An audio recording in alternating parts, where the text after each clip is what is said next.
Ipatatawag ng Makabayan Block sa Kamara ang pamunuan ng Bureau of Corrections kasunod ng reklamo ng dalawang ginang na bumisita sa maximum security compound. Kwento ng dalawang ginang, kakaibang body search ang ginawa sa kanila bago mabisita ang mga asawang PDL o persons deprived of liberty noong April 21.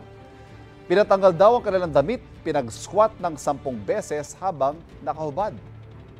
Ilang beses na raw silang nakabisita roon pero noon lang daw nila naranasan ng ganong klaseng body search. Paliwanag daw sa kanila ng babaeng prison guard, bagong polisiya yon ng Bucor. Inireklamo yon ng dalawang ginang sa Commission on Human Rights.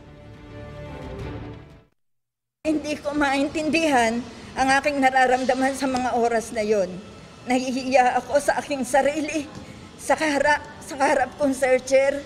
Pakiramdam ko tinapaktapakan ang pagkatao ko, ang dignidad ko bilang tao. Wala naman kaming magagawa. Ito ang tanging paraan namin para makita namin ang aming asawa. Makasama kahit saglit. Sabi naman ni Bucor Director Retired General Gregorio Catapang, hindi pa nakararating sa kanyang reklamo. Iimbestigahan niya raw ang aligasyon. Dagdag pa niya, mahigpit ang screening sa mga bisita para hindi makalusot sa pasilidad ang mga kontrabando. Kapuso, para laging una ka sa mga balita, bisitahin at mag-subscribe sa GMA Integrated News sa YouTube. Sa mga kapuso abroad, samahan niyo kami sa GMA Pinoy TV at sa www.gmanews.tv.